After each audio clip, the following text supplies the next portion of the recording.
Good morning and welcome to the business show to inspire and encourage the entrepreneur in all of us. The promise of this show is to introduce you to expert guests who help me to uncover the secrets of living with favor. Living with favor is an acronym for the 5 pillars of my business over the last 40 years. It stands for faith, abundance, vitality, overflow, and relationships. I'm your host, Lisa Mosby, and thank you for tuning in so I can share a bit of advice. You know, this morning we're talking about vitality. We're exploring this idea of vitality in our life, in our health, in our body, mind, spirit, and our business. And I had to look it up. You know, I wanted to go check the dictionary to see what the dictionary says. And Webster's dictionary defines it as the power-giving continuance of life present in all living things. Put simply, vitality is the enduring liveliness that we all hold within us.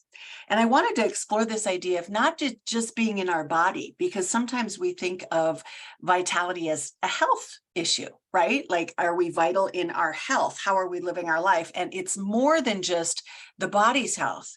But what about a vital mind? What about a vital spirit and how we show up in the world? And what about a vital business? You know, after all, this is a business show. And so how do we explore this idea of our business being containing, not being, but containing vitality? So this word kind of has a broader resonance. You know, it's more than just about existing. It's a zest, an energy, a robustness that springs from within the core of our being. It is robust health, energy and motion, a thriving spirit. But how does this vitality manifest in the different aspects of our lives, in our bodies, in our minds, in our spirits, and in our business? So let's begin with the physical. Do you remember days when you woke up feeling robustly healthy? You know, maybe in your 20s, like you're invincible. I know I was. Now, you know, as we get older, that might feel a little bit different. You know, there was a time when we felt vibrant energy pulsing through our body, that physical energy.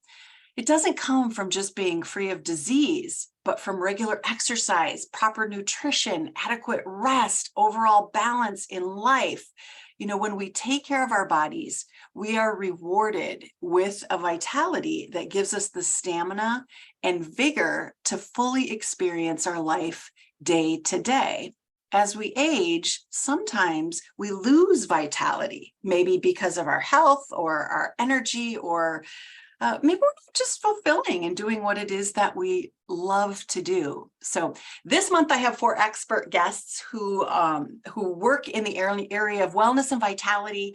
That's what their business is all about. And I want them to share their perspective on this. But today I wanted to kick it off. I wanted to introduce this topic to you, and we'll do this for the next, I think, 4 more weeks. We're going to talk about. I think I have 4 or 5 guests this month. 4 guests, I think. I'm number 1, and we'll go into that. But these folks train in the area of nutrition and herbalism and holistic health, which is where I studied. I studied at Global College of Natural Medicine, all of those areas, holistic health. I was a holistic health practitioner for some time, and I studied under many famous herbalists. I apprenticed for a year when I lived in Las Vegas, Nevada. One of my favorite studies came from a gentleman, Dr. John Raymond Christopher, and he has the oldest herbal school in the country. He's since passed, but his son David and David's wife and the family there really are now the instructors. They all teach. And so it's been quite a few years for me that I went through there, but it has not left me. And one of the greatest things that I learned from the School of Natural Healing is this term vitalist. You know, I still use their products. One of my favorite books, it's a big one. It's still on my library, and it's from the School of Natural Healing. And there's so many tips and tricks. If you're roaming around a garage sale sometime, you know, it's highlighted, there's tabs in it. I still go to this, I still reference it. But when you're running around and you go to a a garage sale sometime, I can't encourage you more to find this book. You know, it's called The School of Natural Healing by John R. Christopher. I happen to have the 20th anniversary edition from back in 1996. I think it was the 20th anniversary edition was printed. So it's a great book, but a lot of their foundation comes from that book. It's Dr. Christopher's principles that he used with hundreds, thousands of people back in his day as an herbalist. So I think of that term vitalist. When I see the word vitality, my brain instantly goes to this idea of being a vitalist, which they teach in, I think in course 1, they talk about the difference between healing and living as a vitalist, like being in vitality. We don't treat disease, we actually bring back vitality, and the body knows what to do with it. Dr. Christopher advocated this method. He called it the vitalist method, or the vitalist way, if I recall. And it's based in traditional naturopathy, or the naturopathic principles. And then he uses herbalism and herbs to get the body into a state of well-being. He also uses, I'll call them folk remedies. That might be ways that you'd identify with it, you know, grandma's remedies or folk remedies. And the idea is to enhance and bring about the inherent self-healing capacity of the body. Our bodies don't need outside help oftentimes because they know what to do. Even if you didn't set a broken leg, the body would still heal the broken leg. Now, ideally, it may not line up completely, but it will start to heal it. When we cut ourselves, you know, the body sends macrophages to that place to start to heal the body in that area. It's built in us, it's innate.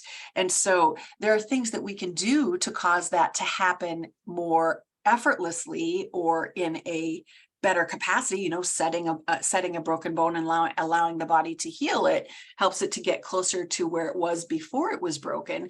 But the body's going to do the healing whether we set it or not, whether we help it along or not. It's going to, over time, do something to heal and correct that.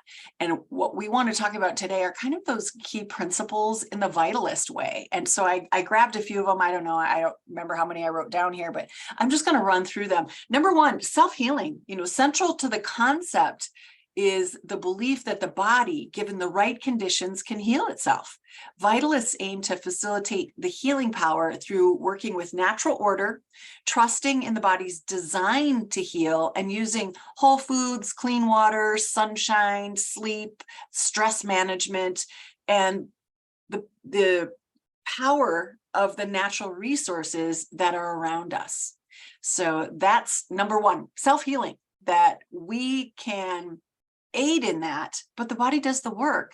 And so we want to support the body during that process. Number 2, the vitalist approach considers the whole person, not just the physical ailments. We explore the idea of the mental, emotional, physical components of health, making the emotions a critical part of that healing process. What is our mindset? That's equally as important to that healing process as treating the physical body. Many vitalists believe that there's an emotional component to all disease that happens in the body. So we can treat what's going on, we can treat the physical symptoms, but let's look at our history, our experience, our trauma, our emotions. What other things are linked to the physical ailments that we're experiencing? Or maybe it's not even a disease or an ailment. Maybe it's just a lack of vitality. And how do we get that vitality back? Number 3, herbalism is used extensively in Dr. Christopher's work. He created numerous herbal formulas and for various ailments, relying on therapeutic properties of plants. One of them that I still use today, it's called hormonal change ease. And they have a variety. It doesn't matter what is happening, but they formulate their own brand. They use wildcrafted fairly sourced herbs in their products. And I love the formulas, and they're still around today, because once you find something that's working, if it ain't broke, don't fix it. Once you find something that's working, stick with it and let it to continue to work. And so I do recommend their products often, because they address so many different issues, and it's likely that they have something that's available. But more importantly, the Dr. Christopher School of Natural Healing also teaches people. They have a family herbalist program. They have advanced herbalist training. And so if you've ever wanted to explore the idea of using herbal remedies, they're probably the #1 school that I recommend. And you can find more information about that on Herb Idea, which is one of my websites where I provide resources and tools. herbidea.com, provide resources, tools, educational recommendations and things if you want to explore this idea of holism or herbalism or natural remedies. There's some resources there. But they're probably my favorite school, and I love Dr. Christopher's herbal remedies, and they've been around forever, and we know that they've helped thousands, I dare say millions. I don't really know. I've not looked at how many students they've had run through there, but not just the students that they've trained, but the students that help other people as well. So I would venture to say we're well into the millions of people that have been affected, helped, aided by the Christopher family. So #4, there's an emphasis on disease prevention through achieving and maintaining optimal health and well-being. This includes things like proper nutrition, physical activity, rest, and stress management. As I mentioned earlier, we don't treat disease, we improve the wellness of the person. What do we do to aid their body in being stronger? And oftentimes it starts with the diet. What's the food that we're putting in? There was this graphic that I saw a long time ago, and it took 2 body shapes, 2 body outlines. And the first one had all kinds of packaged, bottled, canned, processed food, images just in that shape. You'd see all the labels. And then over here, you saw apples and oranges and bananas and vegetables. And, it was the fruit and vegetable body. And this one was skinny. And then this one kind of has a little bit extra on it when you were looking at it. And when I think of the whole person, when I think of how we use nutrition to support the body, that's the image that comes into my mind. I wish I could find it. I probably found it on social media somewhere a long time ago, and I've used it over and over in different presentations, because it really signifies what we put in is what we get. And we were talking about weight management when I was using that image, but it's more than that. It's more than just your weight. It's also your health. It's the vitality that our body experiences from the inside. If we're living on sugar, caffeine, and adrenaline, that body is going to look a whole lot different than somebody who has vitamins and minerals and nutrients from the earth that have been drawn up through trees and plants and produced fruit that we're consuming, and we get all of that, hopefully without pesticides and hormones and genetically altered mechanisms. But the better stuff that we put in our mouth, the better food, nutrition, and water that we put into our bodies, the better outcome we're going to have. And we're going to see it just in our physical appearance and how we look vital, how our skin looks, how our breathing is, how our sleep is, how it all helps us to manage that stress. So those are all pieces of wellness, of vitality in that whole person. #5, empowering individuals with knowledge about their health and their core principles of health. Like, what are those? I've rattled off a dozen of them already. The goal is to enable people to take responsibility for their own health.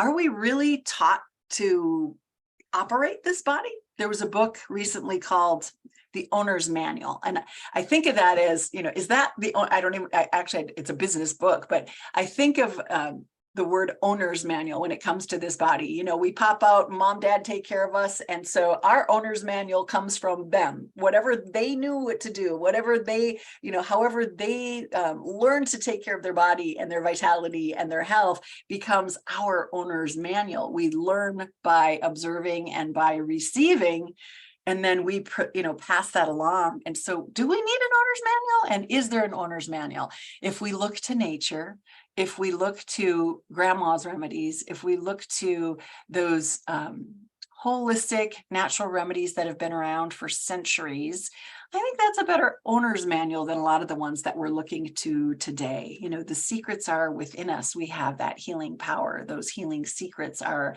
within us, and the body proves it to us by continuing to heal us when we get into situations, when we get sick, when we experience ailments or injuries. Let's look to the body. Let's look to the body for the answer. Let's look to the ancients and the sages for information on how to maintain that vitality.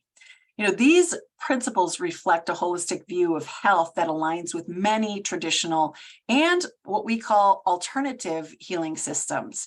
And this is worldwide. These principles are not just for those of us here in the United States, but look to other cultures, look to Ayurvedic medicine in India, look to traditional Chinese medicine, both of which I've looked into. I'm not a master at either of those. My studies have been more in Western herbalism and using the plants that grow around us, but we have extraordinary resources in the area of natural remedies. It's important to stress that serious or chronic medical conditions require professional medical attention, and the vitalist approach should not be seen as a replacement. It is one of the pillars in a vital, healthy lifestyle. But I would challenge you to explore it if you haven't. Let's not just give up our power to our doctors in the medical arena, but if you need it, go seek conventional medical care. Get the information, the diagnostics, use the tools that are available to you, but also make vitality and herbal remedies one of the components that you use to create vitality within your own health and your own wellness. So I will say, seek a licensed professional if you need it. I think that's it. I think that's where I'll stop with vitality of the body. And we're going to have a lot more information. I have a couple of folks on here who work in this arena over the next few weeks. So check out the next episodes that are coming, and we'll get more into vitality for the body. Moving into the mind, I think September we're going to talk all about mindset. That really, for me, that falls under that abundance pillar. Abundance, I see abundance as a mindset, abundant mindset. Some people see abundance as finances or money, but that wasn't what I thought of when I wrote down abundance. For me, it was mindset. And I think we're going to explore that a little bit. After this series on vitality, we'll get into abundance. But just to highlight a little bit today, do you recall moments when your thoughts flowed freely, when ideas sparked instantly, where you had that quick memory recall and ideas and stories would come to mind to help you express yourself? Solutions seemed clear and intuitive. That's what I'll say. This is mental vitality. It comes from feeding our mind with positive thoughts, challenging experiences, and continuous learning. It's that intellectual stimulation that we get, and we have the ability to express ourselves. It really requires a growth mindset that embraces creativity, curiosity, and critical thinking. A vital mind promotes sound decisions, and maybe better management for our emotions and our feelings, how we can express ourselves. So a vital mind really embodies several qualities ranging from mental clarity and emotional resilience to some key elements that contribute to how our mind works. Let me give you some examples on those. Curiosity and openness. A vital mind is curious, open-minded, and embraces new ideas and perspectives. It's flexibility. It nurtures creativity, innovation, and broadens our understanding of the world. Are you living in a box? Do you have a fixed mindset, or do you have a growth mindset, which is expanding and expansive to the universe around us? Number 2, lifelong learning. When was the last time you picked up a book and read it? Maybe a novel would be great when I'm on vacation, but what about a learning book? What can you add to your skills, your talents? Many of the people watching this show are either in business or considering being in business. There are people who have done this before us, all sorts of people who have done whatever it is that you do. There's somebody that's done it before you. Have you tapped into their knowledge, their resources? we can quantum leap by accessing other people's experience and knowledge, by tuning into podcasts, watching shows, reading books, that kind of information. Lifelong learning keeps the mind sharp, it promotes mental adaptability, and it builds cognitive reserve. Like, we have strength and power in our minds. And when we are feeding our mind, even games, there's been some studies done on using game controllers, Nintendo games, Xbox games, whatever your fancy is, but they're using games in retirement homes or senior centers to help with the cognitive function. Those games cause the brain to work. I started doing Spanish 456 days ago, I think it is, through one of the apps on the iPhone. And that helps every day. I'm learning new words, I'm learning new sentences. I don't really play games. That's not my thing so much. I like the word games where you make words out of jumbled letters, but Spanish is one. I consider it gamifying. I'm gamifying my learning of a new language, which actually is helping to improve or helping my cognitive function. So lifelong learning, how are you taking part of that? Emotional resilience is number 3. Emotionally resilient people can better navigate life's ups and downs. They handle stress effectively. They bounce back from adversity, and they're able to maintain that positive outlook. So be resilient and manage your emotions. Number 4, we're going with mindfulness, living in the present moment. Mindfulness is about renewing our sense of appreciation for life, and it reduces stress and it enhances our mental well-being when we can get into a state of gratitude. Start a gratitude journal, or just write down 3 things that you're grateful for today, or 3 words that remind you of today, like sunshine, green grass, and grandchildren. What are the things that you can be mindful for? And when we can go back and look at that after we've written it down, we're having a tough day, a month from now, we go back and we look at those 3 words that we've written every day. It actually changes our energy. It changes our spirit. It can help to bring back that vitality. So how can you get more mindful today? What are those ways that you can get into gratitude and being fully present and mindful of what's happening in your life? Number 5, healthy lifestyle. We talked about that in the first section, regular exercise, sleep, avoiding substances, support our overall brain health. Number 6 is social connections. Who are you engaging with? Many of us went into a hole for a period of time here. The world kind of shut down, and for some folks, we haven't come out of that. We haven't opened back up and engaged in connecting with people, in being in public spaces. There's still some underlying challenges that we're facing for live and in person. So get out there and engage with people. Reach out to those folks in your phone or in your database that you haven't connected with. Go have coffee with somebody. Have a conversation about your business. Let other people know what you're up to and create some social connections. Number 7 is intellectual stimulation. We talked about cognitive function and emotions, but intellectual stimulation, it kind of goes in conjunction with lifelong learning. Maybe this is where I should have put that Spanish, where I'm learning Spanish, put that into here. That's really more intellectual stimulation, but I'm using both of these together. I'm learning Spanish, but then because I'm using an app that gamifies it, there's little characters that come up. You have stories to read that are in Spanish, and it pops up and tell you what a great job you're doing. So engaging activities that challenge the brain, puzzles, reading, writing, playing an instrument, bring back those things that you did when you were a kid, because that intellectual stimulation helps us with our vitality in the brain. Emotional intelligence, recognizing and understanding the emotions. If you're feeling or experiencing something, seek the help of a counselor or a therapist who can help you work through it, or be able to express those emotions that you're experiencing with a trusted friend, somebody you work with that you trust. Figure out ways to tap into emotions, especially if you're struggling with them.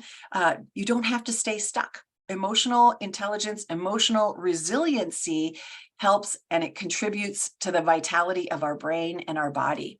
And then, of course, stress management. We need to get a handle on that. We need to have outlets. Oftentimes, physical outlets will help to remove cortisol, release cortisol from the body. So going for walks, getting physical, going dancing, swimming. What is it that you enjoy that helps to relax you and helps you to free your mind so that it can work on problem solving rather than caging us and creating a cage around us with the stress that we're incurring.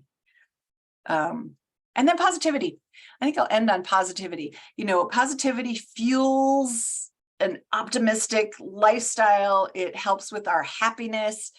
It helps us stay motivated and focused in challenging situations. So how do we look at the world through rose-colored glasses for a change? If you've got something holding you down, what's the positive side out of it? No matter how bad things are, can we dig deep and find something positive in that situation? Maybe we had to stay home for a couple of years and we had the time with our kids, or we got to redesign our life and we get to work from home rather than driving to work for an hour each way. Look at your scenario and see if you can't find something positive in it. Remember, it's never too late to work on revitalizing the mind. Just like physical fitness and mental fitness requires constant practice, patience, and time, adopting these new habits allows for clearer thinking, improved mood, improved memory, hopefully, and a great sense of calm and control. This contributes to an individual's quality of life, and it's also gives us the ability to stay positive and trickle that out to the world, have a professional and positive experience, or let's see, what's the word that I want, in community, like how we can contribute to our community with a positive mindset. Other people are always watching. And so how do you want to show up? Are you positive? Are you open? Are you fully engaged and present in your life? That shows or demonstrates a vital mind, a vital body and a vital mind. Spirituality is number 3 on this list, and I know we're getting close on our time. I have a few more points that I kind of wanted to touch on before I open this up to our guests next week. Spirituality, this just might be the hardest to define because it's so personal and it varies among individuals. Spiritual vitality is really about finding meaning and purpose in our actions. It's what sustains us during trials. It gives us hope for the future, and it enables us to forge deeper connections with ourselves, with our family, our friends, with our communities, people that we work with. It comes through religious faith. Oftentimes, it comes from nature, meditation, mindfulness, prayer. Those are all activities and behaviors that can help us tap into our own spirituality and become vital, creating relationship with God, creating relationship and community with the people that we surround ourselves. So regardless of your source, spirituality encourages humility, compassion, gratitude, kindness, forgiveness, generosity, and the list goes on and on.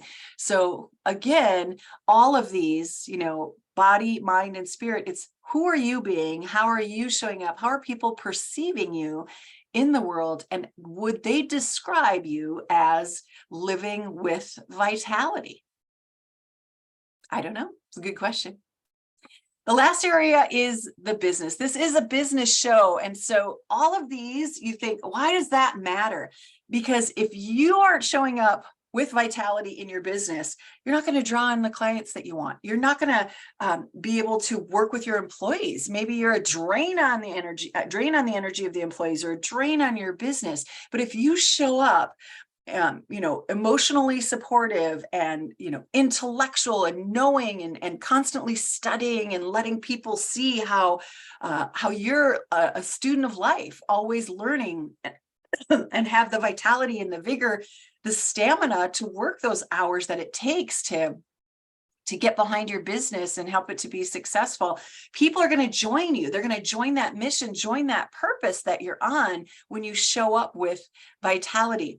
But let's explore this a little bit more in the workplace. Businesses can and should pulsate vitality. We know when we walk into the energy of stores, you've probably felt it before, going, wow, they might have great music playing and the colors are vibrant, and there's a certain vibrancy when we have a floor and a door type of business, a brick and mortar business to walk into.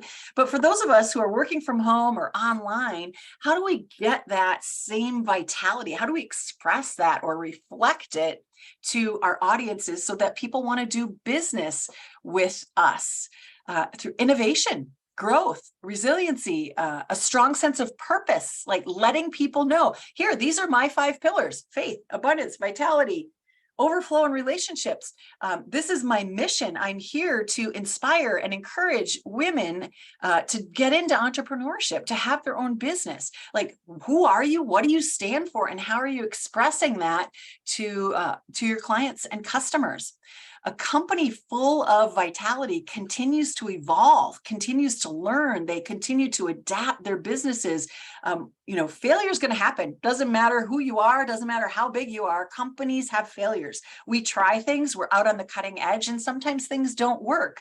So don't get stagnant and don't get stuck in your failures.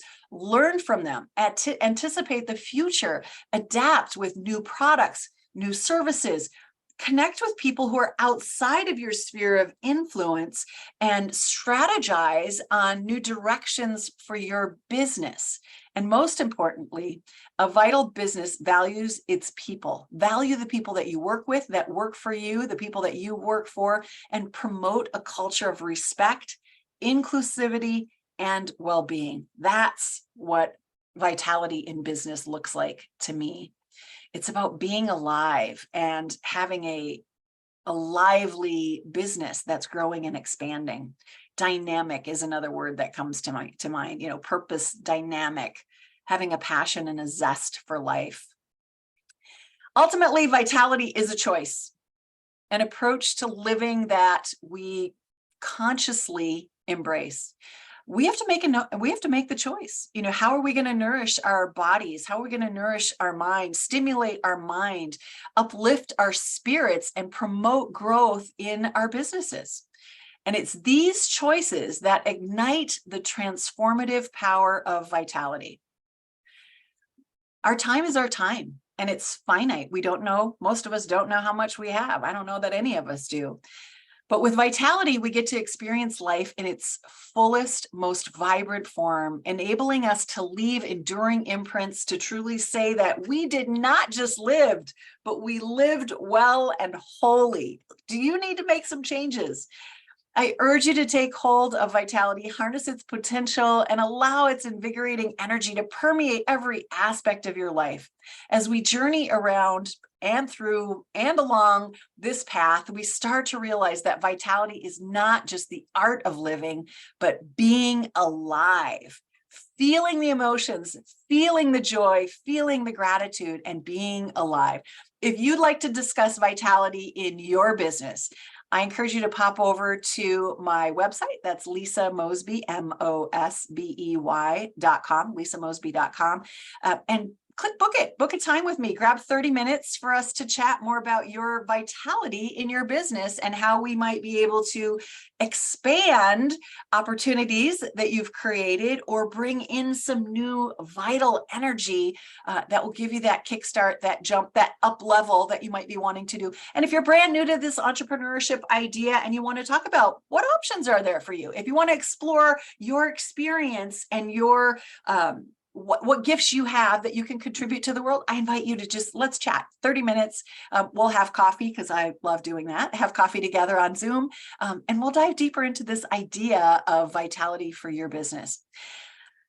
It's a lot of talking, but I want to thank you for letting me fulfill my purpose. It's always about my purpose to advise, train, and come alongside you with simple solutions for life and business. So thank you again for letting me offer a bit of advice, and I hope to see you all next week when we interview my first guest on this subject, on this idea of vitality for your mind, body, business, mind, body, spirit, and business. See you next week.